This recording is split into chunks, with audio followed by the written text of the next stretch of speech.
Hello everyone, welcome to Internally Screening, where today we're doing another Hooptober review. This time we're covering 1976's the classic The Omen, directed by Richard Donner, starring world-famous Gregory Peck, famous from To Kill a Mockingbird, and of course Richard Donner, famous for directing Superman, among many other films. Yeah. So for its time, I would imagine a pretty high-class horror film, although looking at it, only had a budget of $2 million, so still a relatively cheap horror film. Not that you'd be able to tell from watching it, but I guess a little spiel for myself. This is one of the first horror films that I ever saw, and it scared the living shit out of me when I first saw it. It's about a couple who, in the opening, they're in a hospital in Italy. The wife miscarries during birth, or is a stillborn essentially, and the husband sort of makes a sort of deal with one of the cardinals in this sort of Catholic maternity ward or whatever it is, and they say, you know, there's this other baby, you know, take this baby, your wife doesn't have to know, you know, raise this child, you know, you're doing the right thing, and he sort of agrees to it, and lo and behold, it might possibly be the son of Satan. I hate it when that happens. That awkward moment. You're raising Damien, the son of Satan. Adam, what did you think of The Omen? I fucking loved it. I was very, very pleasantly surprised by how well this film stood the test of time. A film I'd never seen, surprisingly, in all my years of watching films and all my love of horror as a genre. I'd somehow never gotten around to The Omen, and it was an absolute treat to finally see it. I think it nails the atmosphere. It's got some amazing performances. The sort of peaks and like sort of real moments of action and drama are incredibly effective and well orchestrated. It just kind of nails everything from start to finish. Every beat of it is just really well orchestrated and well assembled. It has kind of become, in my opinion, like a slightly underrated horror classic, because you look back at films like, and maybe it wasn't not as boundary pushing as something like the Texas Chainsaw Massacre, like, or maybe even The Exorcist has that kind of controversial, edgy element to it. Maybe this is a little bit more safe, but I feel like a lot of people, it's not really held in the same regard as those films. And maybe it's not as innovative. You know, it's still 76, so it's fairly early days for those kind of big budget horror films. But I think it's of a similar quality, personally. Oh, absolutely. Yeah, I've noticed, this does seem to be lower down in ratings versus some of those sorts of films, and perhaps it's fallen out of favour. I couldn't honestly find out why. Perhaps it was rated for a long time, and when you see it with a lot of sort of more popular films from an older era, there's a resentment for how well received one film is versus another. You see it with shit like Citizen Kane on a completely different level. Like, why is this film called the best of all time? So, you know, in a lot of lists, films like The Exorcist and The Omen are listed as the best horror film of all time. Maybe it's a pushback against that. But in terms of its own raw quality, I think it stands incredibly well. I think starting off with, like, say, the performances, I really was a huge fan of how measured and very stoic and restrained Gregory Peck was. He brought a real kind of humanity and specificity to it. He has just a natural gravitas. Oh, he does. He's one of those. He's fucking Atticus Finch. Yeah, he's just one of those kinds of actors that just holds your attention, captivates you throughout any scene. And a great facial actor as well. Oh yeah, absolutely. He was very subtle in the film, and in a way kind of a bit of an insert for the audience, in so much as the ridiculous nature of the things that are happening in this otherwise ordinary world. He is that kind of guy to say, no, what the fuck are you talking about, and kind of, you know, really puts his foot down against it. And it's really satisfying and interesting to see his evolution throughout the film, going from kind of becoming more and more fearful and dreading this inevitability of what he is going to have to do towards the end, and like the reality of the situation he's in. It's fascinating. I think David Warner, who plays the photographer, he kind of becomes more important in the second half of the film, but he's really great as well. He's got a slightly sort of odd, sinister quality to him in the first half, where you don't really understand his motivations. Where he's like taking photos of people. He's just taking photos, and he's just appearing in all these unusual places, and you're like, at spots you wouldn't expect him to be there for, and you're like, what's his situation here? And he kind of becomes, it's revealed that his motivations are far less sinister than they might have initially appeared, but he still has like a really sort of, he makes a really good sort of companion to Gregory Peck later on. Patrick Troughton, ex-Doctor Who actor. His cameo is great, and also, I mean, for me, almost the star of the show, like the real like scene stealer, is Billy Whitelaw as the nanny. What's she called, Mrs. Baylock, who is just like puts in this great, sinister, spooky. Like when I watched this as a kid, absolutely terrifying. Kind of almost reminds me of, you know, when you're a kid and you watch The Wizard of Oz for the first time, and like, the witch is quite scary. Well, you know who she reminds me of? I forget the name of the character, but from Rebecca. You know, the old woman. Yeah. Who kind of basically sort of negging Rebecca into like an early grave type shit. It kind of had that vibe. She just has a great, like the way she like delivers the lines where she's like, "I'll look after the child" or whatever. Or there's just those scenes where like I always think of the scene where before the wife gets like knocked over the banister and she's in the room and Damien's just like doing circles on his little tricycle and she stood there like just watching. And then she just like opens the door and she's like. Just watching, and she doesn't say anything, but it's just so like brilliantly like sinister. And watching it back now, it's a little bit silly, but like, I still love it because it was scary when I watched it. I love how quickly the veil drops with that. She comes in and she's like, "Oh, don't worry, I'm the nanny. I'm here to save the day." From the agency. Yeah, I'm here from the agency. Don't you worry. That old nanny might have died, but I'm not going to die. I'm all Gucci, you know. And then immediately, as soon as she's hired, she's like, "Damien would like to keep the dog, please." You know, that sort of shit. This terrifying bloodhound. Yeah, a nice discovery for me was, you know, for people of our generation who may not be familiar with her, she is in Hot Fuzz. She's the woman that owns the Swan Hotel. I'm Joyce Cooper. I trust you had a pleasant trip. Fascist. I beg your pardon? System of government characterised by extreme dictatorship. Seven across. Yeah, that whole bit. Yeah, she's great in that as well. And I thought Lee Remick was good. She kind of rounds off the cast of this. But I mean, she's probably like the least, in my mind, the least distinctive performance. But I think she still does a really good job in kind of tying together the ensemble. She has a good like conflict as a character because she is the first to realise. Yeah. Gregory Peck's character is kind of in denial a lot, and then when she gets in trouble, she has that kind of vibe where she can like she realises something's wrong. Yes, with Damien and with Miss Baylock, and hence she's like the first to. Well, I guess she's also the most in the dark of what's going on, and yet the first to kind of really sniff out the danger. So I like that element of her character. Yeah, because obviously Gregory Peck, there is an antagonistic quality to him in so much as he puts everyone in this really dangerous situation out of his own kind of, I mean, a willingness to do good and kind of not bereave his wife in an awful moment for her, but then ends up unleashing literal hell on everyone. It's pretty unfortunate. So yeah, it is kind of all his fault a little bit. There's a lot of like iconic scenes in this film, and loads of them that stick in my memory. So we'll try and not linger on them too long. But for me, I think one of the most iconic parts of the film, and like one of the most like heavily quoted parts of the film, is one of the early on scenes where the nanny commits suicide at Damien's birthday party. Look at me, Damien. It's all for you.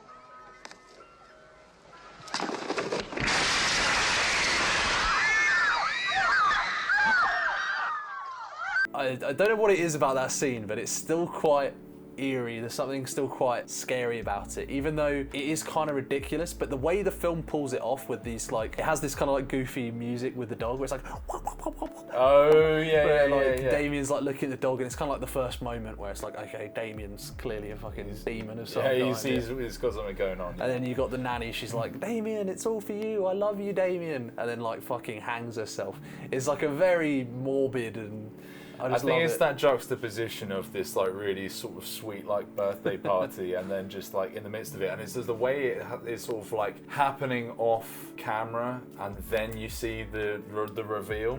So you get a little bit of the sinister stuff with the dog, and the like smash of the glass is quite dramatic. Oh yeah, I love that. I love that. Yeah, that kind of whiplash that happens, and she gets dragged back inwards. But yeah, like the fact that they're all like, she calls out, "Damien, I love you. This is all for you." As we're like panned in on the family having this lovely time. The fucking gut punch of what happens is so sudden and so visceral. Visceral. It's wonderful. Another of my favourite scenes of the film, potentially my favourite, is Patrick Troughton's scene. Well, again, Hot Fuzz kind of comes back into it. Oh yes, it does. Yeah. But I absolutely love the weather effects they do in that, where so he's just sort of info dumped upon Gregory Peck, and he's sort of becoming more and more frantic in his energy, and like his grasp on reality is seemingly like less and less solid, and he's going a bit crazy. Just reading scripture for fun. And so he's sort of walking away through this woodland, and the wind sort of rushes up and roars, and I was thinking, like, how the fuck have they orchestrated this? Did they get a fucking a set of jet engines or something? Because like the wind effect there is so because when you think powerful. about what they managed to do there is quite impressive, is like something that must have been quite difficult to do at the time, which is like there's just something pushing him, like, do you know what I mean? Like that kind of vague sense of like, no, something is going wrong, but it's like in a very specific kind of way. And well, we were mentioning while we were watching, there's this sense of like a kind of cosmic horror to all of it, which is interesting because you wouldn't necessarily put the supernatural or sort of religious themed horror in the same category as cosmic, but there is a bit of crossover there. I think with religious specifically, I think there is. Yeah, and this is like, and I've never really thought of it in those sort of terms, but yeah, and this film does a great job of showcasing that kind of crossover, where there is this sort of incredibly powerful, unknowable force enacting its will upon people, and they are completely powerless to stop it. And that's a really amazing scene that highlights that. It's so sinister and unsettling. Him running away from like what amounts to be essentially an invisible hand of fate acting upon him. He's literally running away from the weather, and he's then like lightning is like striking near him, and he's trying to make his way to the church where he's going to find some sort of safe haven, and he can't get in, and then bang, the church doors are locked. The church doors are locked, the lightning hits the top, and a big fucking spear of metal skewers him through the chest. He gets kebabbed. He gets kebabbed. He is locked in place. Oh, you know what I just thought, actually? What? That's kind of a little bit like, there's a bit sort of like messing with the cross imagery there, because he's kind of like impaled with like this big line through him. It's like the T, but it's like skewed and like off angle. I mean, I know that the satanic cross is upside down, but there's a kind of like maybe a bit of a play of like fucking with Christian imagery. Definitely. Although I think that's probably right, and the film has quite a lot of interesting imagery in it. But I think for me, my favourite death would be the glass sheet. To be honest, which is just like, in terms of creativity, I just absolutely rate. There's the scene where Gregory Peck and his journalist friends, they finally come to odds in their quest, when they're sort of, where are they? Are they in Jerusalem at that point, or are they still in Italy? They're in Jerusalem. Because they've just spoken to the guys, basically just explained like, he is the fucking devil. To kill him, and he's like, no, I'm not going to fucking kill my son. This is crazy. Like, I'm not doing it.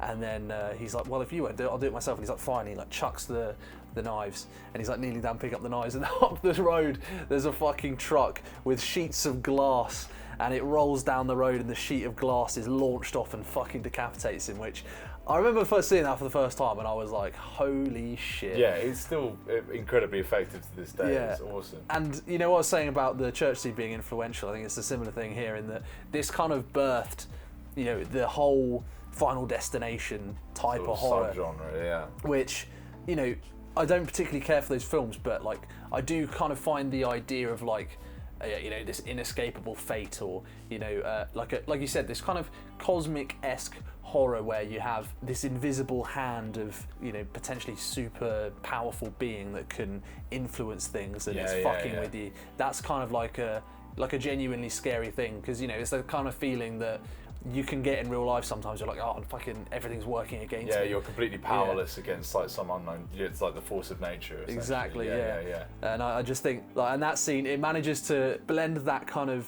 goofiness in that, like, oh, there's a fucking guy's head getting chopped off, with that genuinely quite scary concept. Yeah. And I imagine for the time, because we kind of watching it with the lens of seeing what it's gone on to influence, and kind of, oh, here we go, knowing what's going to happen. The absolute brutality with which he is beheaded must have been like really pushing it for the time. Probably, I have a decent knowledge of film, but it is by no means encyclopedic, so I don't know when that sort of violence would really have come into movies. I guess, did Texas Chainsaw kind of predate this? I think this was post Texas Chainsaw. I think Texas Chainsaw might have been quite early 70s. Because that was really when like gore ramped up. Yeah, I mean, Texas Chainsaw Massacre, I mean, only one person is ever actually killed with a chainsaw in that film, but at the time it was like seen as very Yes. edgy. Yeah. Yeah.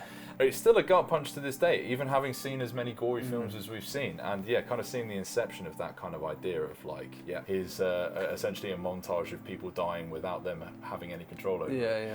Another brilliant scene with those two is the graveyard scene. Yeah, I love that. It's like, love that scene. I love the atmosphere of that bit. You have this like amazing set, and it's like dark and dreary, and you have this kind of like great backdrop with the sea. I thought it kind of reminded me a bit of Kwaidan. Because there's particularly with all Kwaidan is very kind of feels weirdly closed off, even though you have these beautiful set drawings, but like because it's all done on a stage. Because it is all done on like a sound stage. But one it particularly evoked to me was The Lady in the Snow, and like the sort of pastoral element. Yeah, like the painting the weather in, but it has this really. It simultaneously feels open and claustrophobic all at once. It's this really uneasy combination. And I think also the fact that it's super cloudy and like there's a kind of purple tinge to everything. It feels like the heavens have sort of closed in. It's like watching a painting almost. Yeah, very much so. And that scene features some amazing sound design with like and the it's just approaching like dogs. I guess the main difference is that Kwaidan kind of has this like mystical element to it. That scene, whilst it has that kind of, I know that exact feeling that you're talking about. It's actually like a really like intense and scary scene in a way that Kwaidan's kind of a bit more like eerie and spooky. It's a bit more aloof. Like them getting like chased by these fucking terrifying dogs. Again, as a kid watching that was probably the scariest bit in the whole film. And then you had like the reveal before that of like them opening the grave and finding a fucking like animal skeleton in it, which is just like grim, really fucking grim. The film does really get grim as well, and that's something I quite respect about it. Is like the film actually climaxes with a man so convinced and terrified of this, like the child that he has raised his whole life, to the extent where he essentially goes to a church to try and murder the only son he's ever had, or only child he's ever had, even though it's not like literally biologically his child. Which is like so bleak and dark, and only fails in his mission because he hesitates to actually murder his own child. I mean, when you think about how actually on paper grim that is so fucked. Yeah. And you know what? He'd have gotten away with it if he didn't speed past the policeman as well. That's as well. Yeah, he was in such a fucking hurry. Always do a 30. Yeah. He got caught by the Roses. Yeah, which is fucking annoying. It's like, do you know what you're allowing to happen here? Just let him idiots. kill the demon child, man. Arrest him afterwards, bro. You don't understand. Yeah, that again, hands of fate though. That kind of that's in a less kind of mystical way of like all the weather and kind of and more perhaps sort of influencing people and kind of wrong place, wrong time sort of shit like that. But a really great ending. The him sort of sneaking around the house as well is really satisfying. Like again, sound design of like the pitter patter of like the dog's paws. You don't know where it is in relation to him. You see kind of little snapshots of like it running or jumping over something.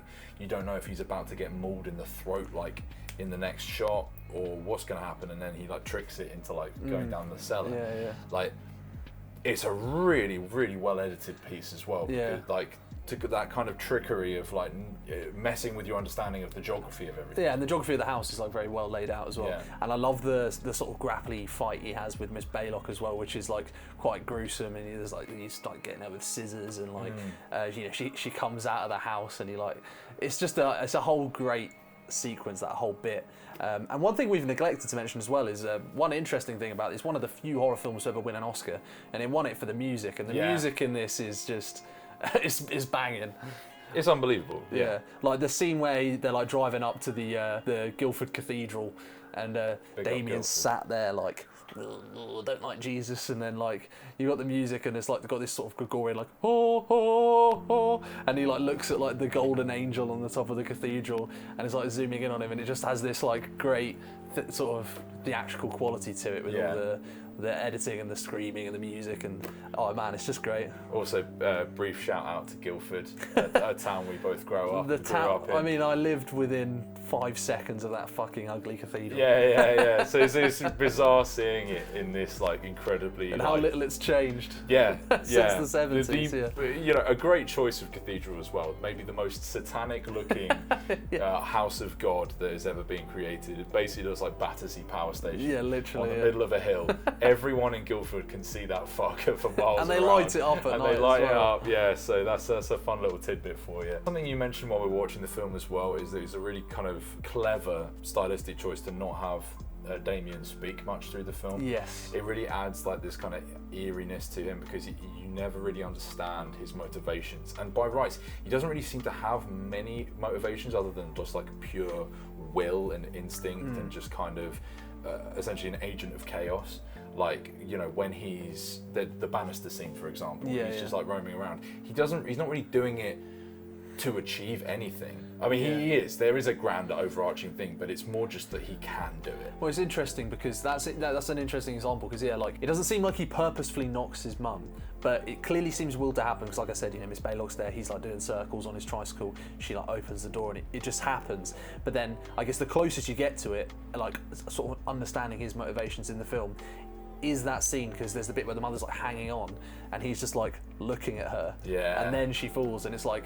You kind of get that. I like that it has that subtlety. I agree with you. Yeah. I guess, because it isn't that he doesn't have a motivation, but it's that his motivation is almost like... You can't be sure of it. It's almost secondary to just this kind of chaotic energy that he exudes. It's as though he could do anything and his will would be done, kind of thing. And I like that, I mean, the kid... Obviously, it's good that he doesn't speak so much because I don't know how good of an actor he was. So, and generally with kids of this, it helps sideskirt that. But he has a great look, and to be fair, his acting does play part in one of my favourite shots in the film, which is the final shot where he just turns to the camera and smiles, which is just like you kind of knew it was coming, but he's like now been adopted by the president. Which is kind of amazing. Like, when you say a lot of this stuff out loud, it sounds so ridiculous, but the film actually just kind of pulls it off. A great scene I wanted to discuss as well, we haven't mentioned yet, is one that kind of sets Gregory Peck on his journey into the kind of more almost like private detective aspect of the film. Almost gets a little bit noirish, I suppose. Is the reveal from Keith, the photographer, of like what he's been doing with all the photographs and like these. The shapes that are appearing in all the photos. Yeah, the like lines. I absolutely love that as a great bit of setup, as like a bit of as a mechanic within the film, as like a kind of visual representation of fate. It's fucking impeccably done. Yeah, and like so influential because you think about like something like Insidious, where you have a similar gimmick where it's like you're taking photographs and there's like the woman in the background who's coming closer. Or like Sinister as well. Yeah, or Sinister, exactly. Yeah, where that's a great kind of supernatural horror thing. And what I love in The Omen as well is how the lines kind of match their fates. So like with the priest, it's like the line going through him, and then with him, he's got like the line across his throat. I love that. And like the closer they get to their fate, the darker the lines get. Things so like cool. that. I just think it's a wonderfully eerie concept. It's scary. But I love that it's kind of illustrated at one point and then delivered upon. That's great. Sort of thing. Like it's not just doing something a bit creepy, like actually using it as a setup and a.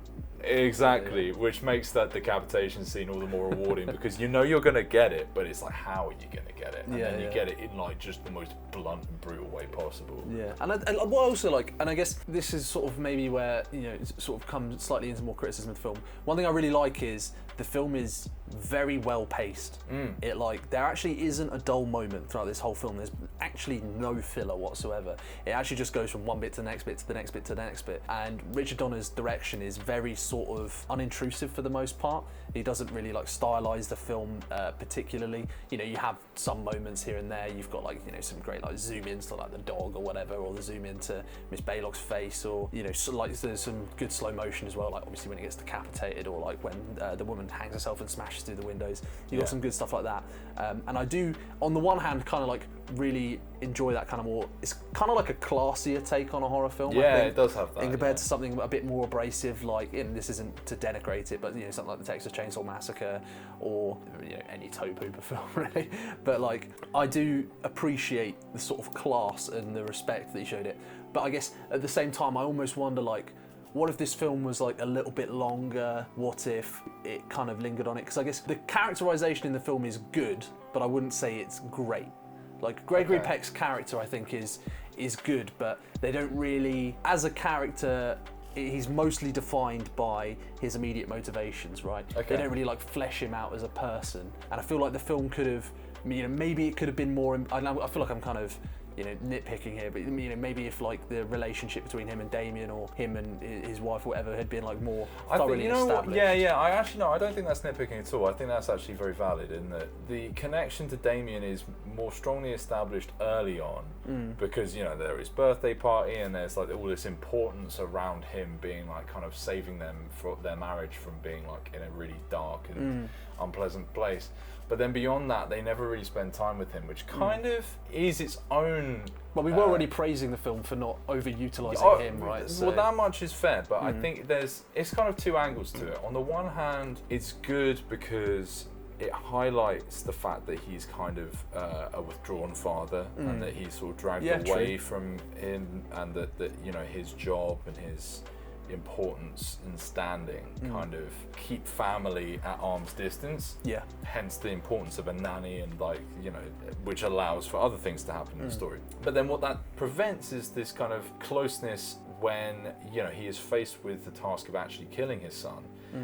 We never really get to see how much he truly loves and cares for him. It's almost more... He says it a lot in the film. Yeah, he says it more than he expresses it, and maybe there's a level of which it's performative, at least in the way that the film shows it. So yeah, there was definitely scope to kind of pursue that angle a bit more, just to flesh that out.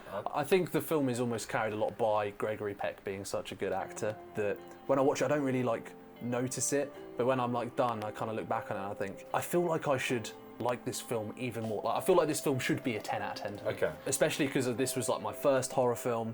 It's when I'm talking about it, obviously I really love it, and there's all the technical elements are really impressive. It's got really great performances, and I love a lot of the concepts here.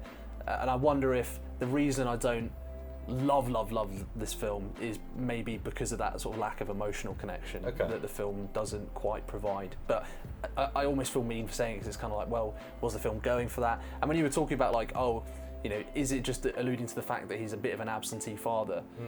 That could be, seen as an interesting commentary in and of itself, right? So yeah, 100%, and it definitely fits in with the whole sort of political angle of that is a general trope or stereotype around people in sort of high positions of power in business and politics. So it definitely fits. Yeah, is it some kind of deconstruction of the classic family unit? I mean, you could even probably quite see it as a relatively conservative film where it's kind of taking this absolute extreme where what if your son was the son of Satan? What lengths are you willing to go to it's an anti-adoption film. It's like adoption is a sin.